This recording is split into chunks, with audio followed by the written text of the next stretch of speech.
नमस्कार, मेरा नाम भाऊ तोरसेकर। आप देख रहे हैं प्रतिपक्ष। दोस्तों, कल रविवार को पांचों राज्यों की जो मतगणना होने वाली थी उसमें एक बदल हुआ है। जो खबर मैंने सुनी है उसके अनुसार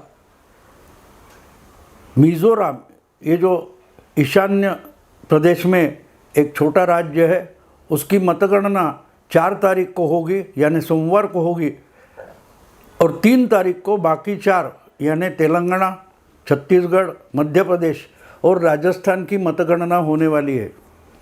अब इन 4 राज्यों में जो कुछ होने जा रहा है उसका अंदाज़ा हमें थोड़ा आ गया है, क्योंकि एग्ज़िट पोल आ गए और बाकी ओपिनियन पोल कितने फंसते, कितने गलत होते, यह हमने इसके पहले बहुत बार देखा है। इस बार भी जो कुछ आया है, एक आध दो एग्जिट पोल इधर उधर हुए, लेकिन बाकी सब लोगों की जो राय है, जो अंदाज़ा है, वो एक जैसा है। तो इसमें मैं जाऊंगा नहीं, मैं इस पर पॉलिटिकल, राजनीति के तरीके से बात करूंगा, क्योंकि ये क्यों हुआ है। अचानक से, यानी तेलंगाना में जो 2 बार बड़ी भारी संख्या और बहुमत लेकर चुनकर आए थे, वो के चंद्रशेखर राव, इनकी बुरी हालत होने वाली है, ये सब के सब एग्जिट पोल बता रहे।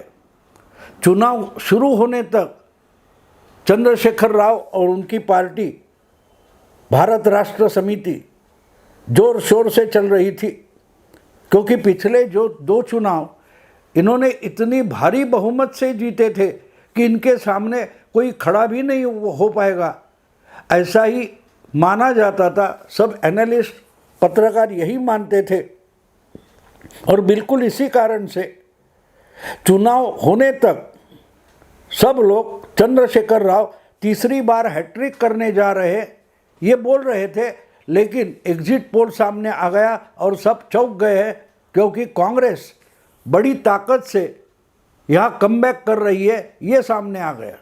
तो ये कितना सच है, कितना झूठ है, हम देखेंगे। लेकिन एक बात तो माननी पड़ेगी।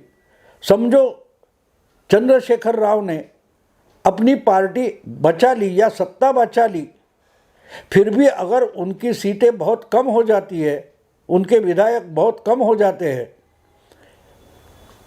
जितना चाहिए उतना ही बहुमत आकर वो रुक जाते हैं, तो भी ये उनकी बड़ी हार मानी जाएगी।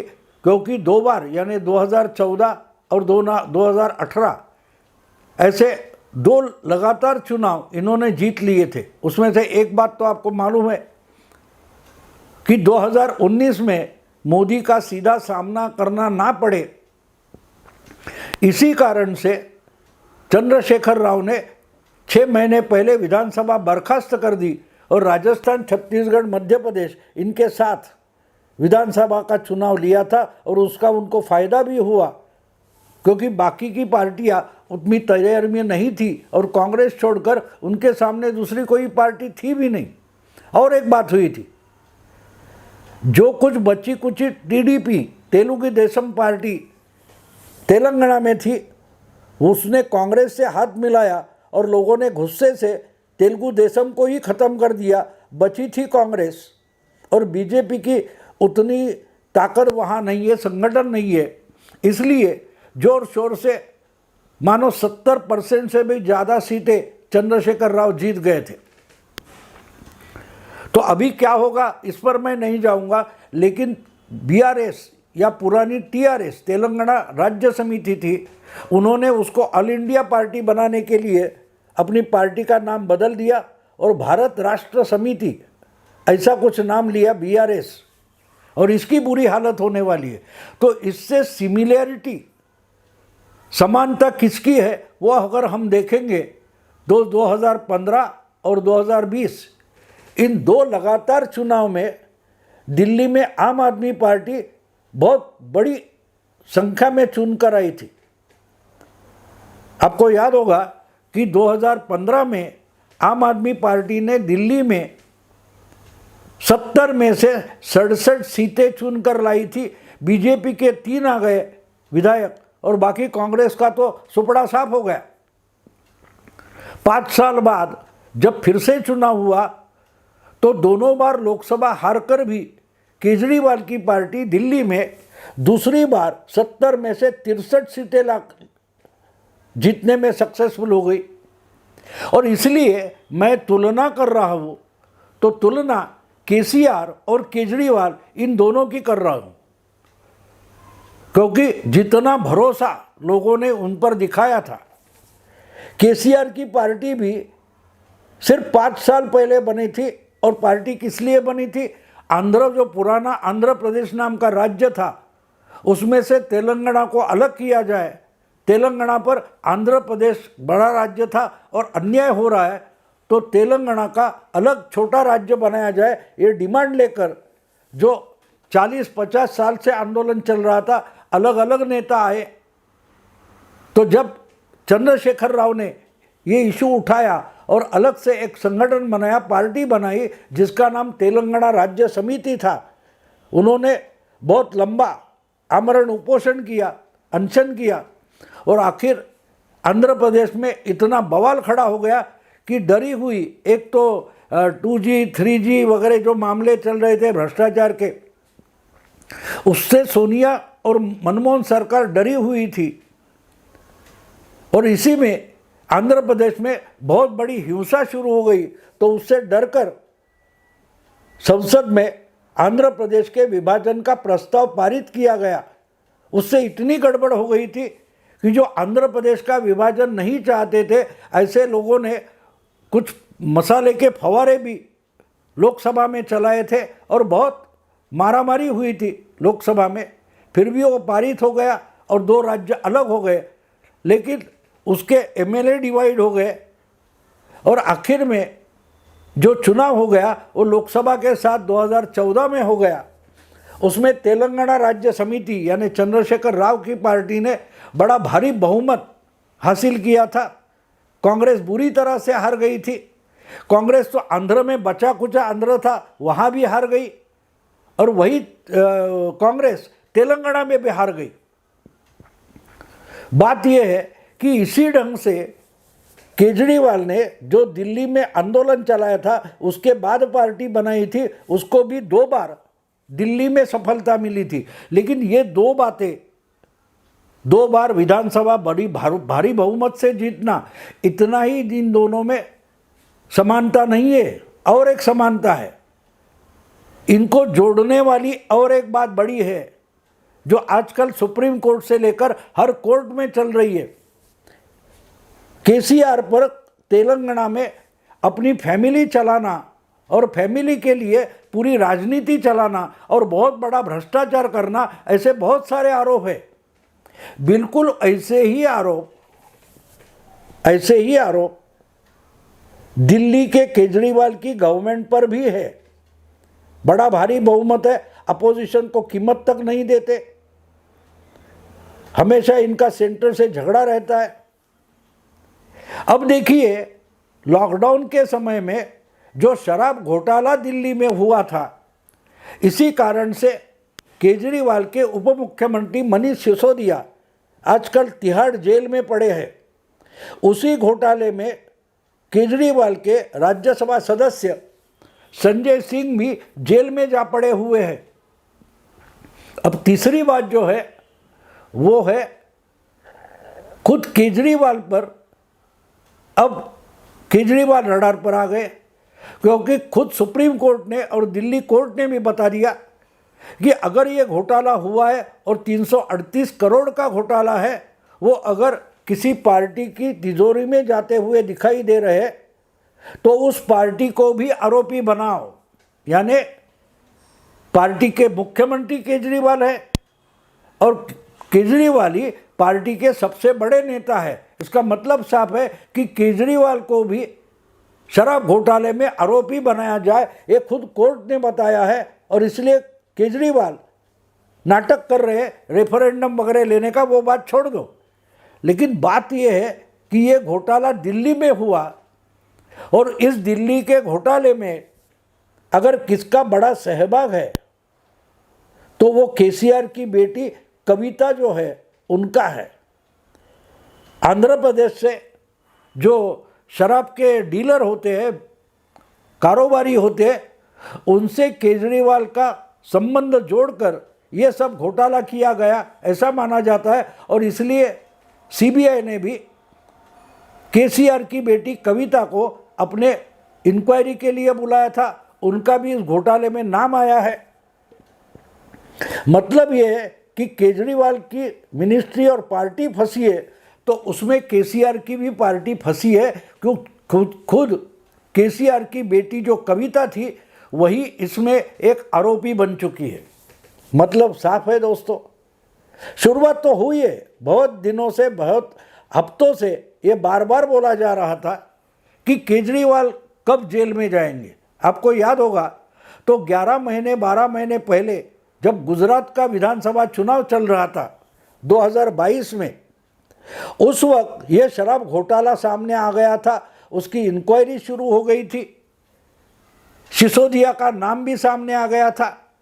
तब केजरीवाल ने क्या कहा था कि हाँ, प्रधानमंत्री मोदी डर गए कि गुजरात में आम आदमी की पॉपुलैरिटी इतनी बढ़ चुकी है आम आदमी पार्टी की कि गुजरात चुनाव हारने का डर मोदी जी को सता रहा है और इससे निकलने के लिए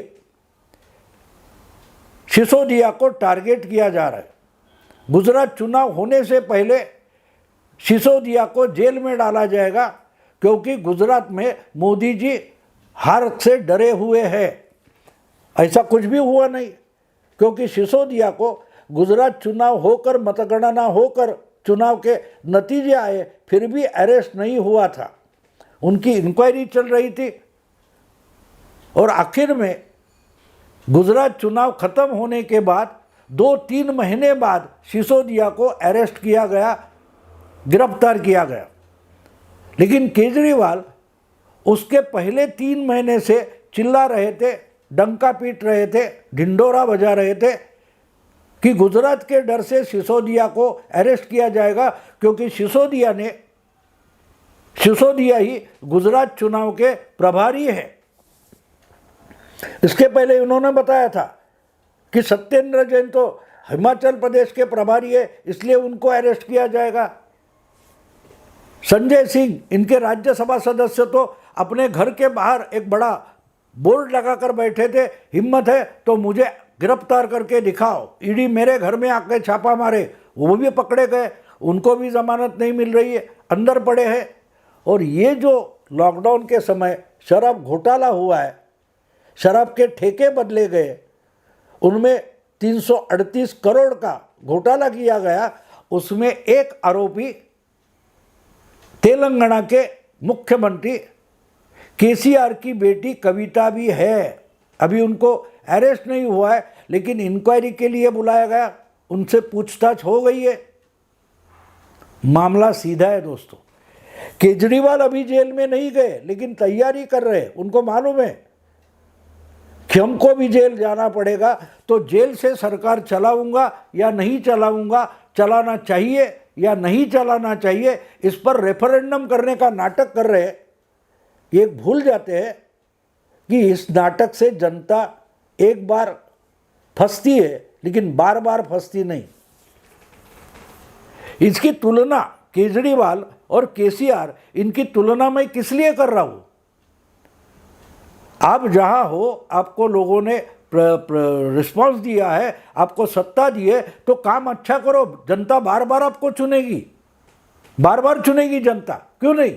जनता को भी अच्छे कारोबारी, सरकार अच्छा चलाने वाले लोग जरूर चाहिए। आरोप झूठे सच्चे कितने भी हो, लेकिन अगर आप अच्छा काम कर रहे हैं और उसका अनुभव अगर जनता मतदाता कर रही है, तो जनता आपके साथ रहती है, आपको साथ देती है, बार बार चुनकर देती है। उड़ीसा के मुख्यमंत्री नवीन पटनायक लगातार 5 बार चुनकर आए, 5 बार उनको मेजॉरिटी से उड़ीसा में सरकार बनी है। उन पर कोई किसी ने कभी आरोप नहीं किया, और अभी 6वीं बार फिर से वो उड़ीसा विधानसभा जीत सकते हैं, ऐसा बताया जा रहा है। तो केजरीवाल या केसीआर, इनको क्या प्रॉब्लम थी? इतना भ्रष्टाचार क्यों कर रहे हो भैया? और जैसे केजरीवाल दिल्ली का पैसा इस्तेमाल करके पंजाब के चुनाव के लिए पैसा दिल्ली का इस्तेमाल करते, फिर पंजाब का पैसा गुजरात चुनाव के लिए इस्तेमाल करते हैं, गोवा चुनाव के लिए इस्तेमाल करते हैं। जो भ्रष्टाचार खत्म करने के लिए ये राजनीति में आए, इन्होंने कितना बड़ा घोटाला कर दिया। और इनके लपेटे में अब तेलंगाना के चीफ मिनिस्टर और उनकी पार्टी भी आ चुकी है, क्योंकि केसीआर की बेटी केजरीवाल के घोटाले की हिस्सेदार मानी जाती है, उनकी पूछताछ भी हुई है।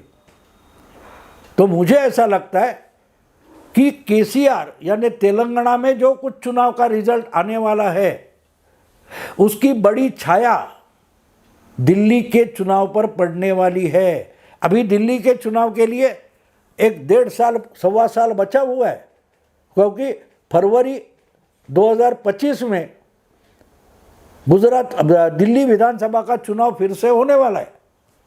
तो उसमें केजरीवाल की हालत क्या हो सकती है, ये हम तेलंगाना में देख सकते हैं। केजरीवाल ने जो शराब का घोटाला किया, उसमें केसीआर की बेटी फंसी, और अब खुद केसीआर भी यानी के चंद्रशेखर राव भी तेलंगाना में सत्ता गंवाएंगे। ये क्या कर रहे थे पिछले 1 साल से? तेलंगाना का पैसा उठाकर महाराष्ट्र में भी अपनी पार्टी फैलाने की कोशिश कर रहे थे। करोड़ों रुपए इन्होंने महाराष्ट्र में अपने पार्टी का संगठन खड़ा करने के लिए खर्चे किए। एक बात मुझे याद आती है, जून महीने में एक प्रोग्राम के लिए मैं और ओमकार चौधरी दिल्ली से आए थे। औरंगाबाद में छत्रपति संभाजी नगर में ये प्रोग्राम हुआ था। तो हम पूना से कार से, मैं और मेरे दोस्त पूना से हम छत्रपति संभाजी नगर यानी औरंगाबाद गए थे। तो जो 12 घंटे का हमारा कार से हम प्रवास कर रहे थे, तो उसमें हमने कम से कम 200 से ज़्यादा फलक देखे, बोर्ड देखे, फ्लैक्स देखे केसीआर के। अब की बार किसान सरकार, ये इनको अपना तेलंगाना में क्या हो रहा है इसका पता नहीं था। ये महाराष्ट्र जीतने के लिए आ रहे थे और महाराष्ट्र में पार्टी बढ़ा रहे थे। अब खुद की पार्टी तेलंगाना से ही डूब गई है। बिल्कुल यही केजरीवाल का होने वाला है। 2 बार जिस दिल्ली की जनता ने इन पर भरोसा किया, अगर वहाँ ही आज जनता दुखी है, ना स्कूल चल रहे, सब एडवर्टाइज करो, प्रचार करो, एडवर्टाइज दे दो, इश्तिहार दे दो, और जो काम किए भी नहीं कभी उसकी जाहिरात करते रहो। देश की बात छोड़ो, अमेरिका में भी न्यूयॉर्क टाइम्स में इनके बारे में पैसा देकर आर्टिकल छपवा कर लाते हैं। ये सब जो घोटाला है उसकी कीमत केजरीवाल को भी चुकानी पड़ेगी। लेकिन केजरीवाल से पहले ही केसीआर की बेटी ने केजरीवाल के साथ जाकर अपने पिता की नैया तेलंगाना में डुबो दिए। देखते रविवार को जो मतगणना होगी उसके बाद केसीआर की पार्टी तेलंगाना में कितनी बचती है वो हमें पता चलेगा। लेकिन इसका एक कारण तो बिल्कुल साफ है कि केजरीवाल से नज़दीकियाँ बढ़ी और केसीआर डूब गए। तो केजरीवाल के साथ जो बाकी पार्टियां इंडी अलायंस में इकट्ठा हुए, उनकी हालत क्या होने वाली है ये ज़रा सोचिए। मैं अभी यहाँ रुकता हूँ। अगर आपको वीडियो पसंद है तो लाइक कीजिए, शेयर कीजिए, सब्सक्राइब कीजिए। नमस्कार।